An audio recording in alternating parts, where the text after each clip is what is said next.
네, 안녕하세요.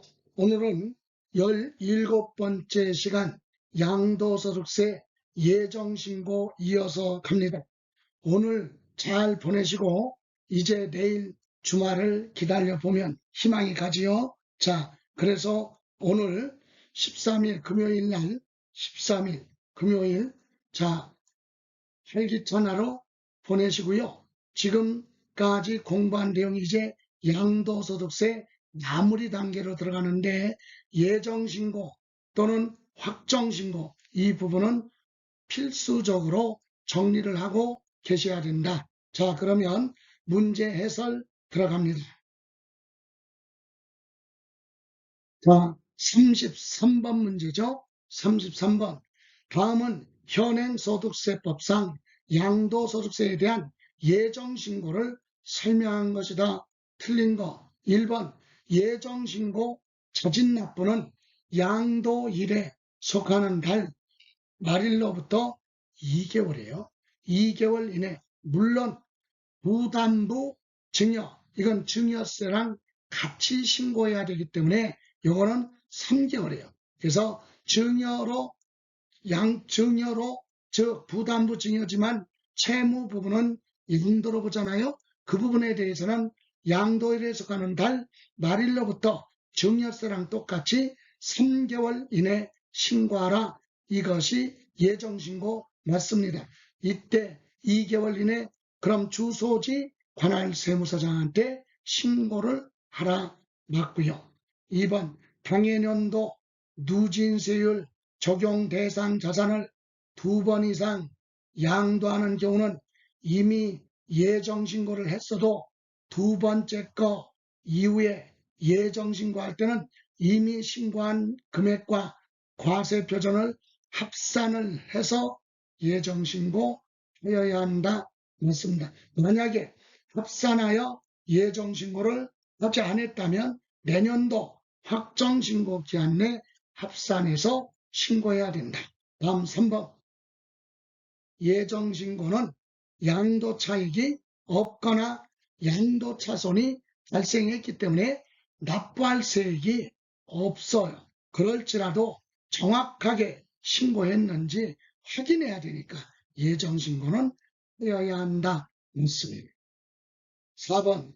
예정신고 관련 무신고 가산세가 부과된 경우 예정신고 안 했으면 당연히 무신고 가산세 부과됩니다. 그리고 내년에 가서 확정신고 해야 되는데 확정신고 안 했다고 해서 확정신고에 관련해서 무신고 가산세 이중으로 부과되지는 않습니다.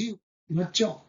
예정신고 안에서 가산세가 적용된 부분은 확정신고 안 했다고 해서 가산세 이중으로 부과되지는 않는다. 다음 5번. 토지건물, 부동산에 대한 권리, 기타 자산을 2번 이상 양도하는 경우로서 단면소득 규정을 적용할 경우 당초 신고한 양도소득세 산출세액이 달라진다면 별도로 양도한 게 없을지라도 확정신고는 해야 됩니다. 근데 확정신고하지 않는다. 여기서 틀렸죠. 확정신고 해야 합니다. 별도로 양도한 게 없어도 2번째 거 양도하면서 감면 대상이 된다면 세금이 달라지니까 반드시 확정신고는 하여야 한다. 이렇게 해서 틀린 건 5번이 되겠습니다.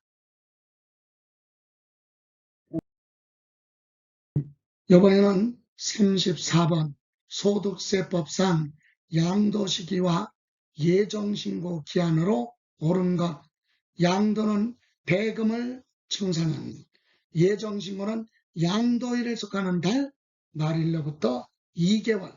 다만 부담부 증여에 대한 양도소득세 부분은 증여세랑 똑같이 3개월.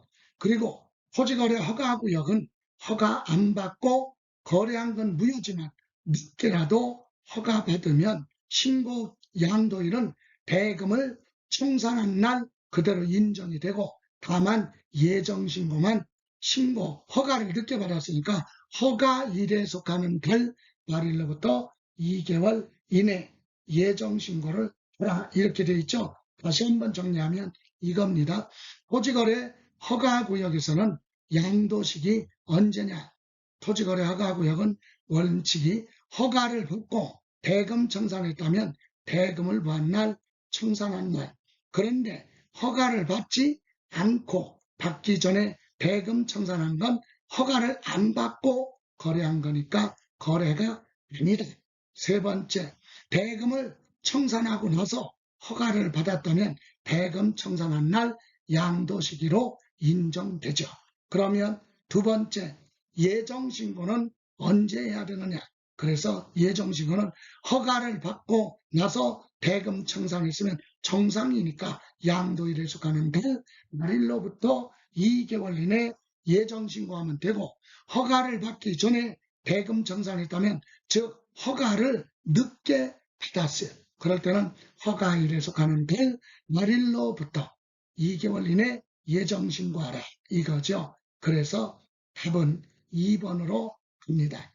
그래서 대금 허가를 뒤에 가서 받았기 때문에 허가받지 않고 거래했어도 인정이 됩니다. 6월 며칠 20일 잔금 준날. 그리고 예정신고는 허가를 늦게 받았으니까 허가일에 속하는 날일로부터 2개월 이내다. 그래서 답은 2번이 되겠습니다.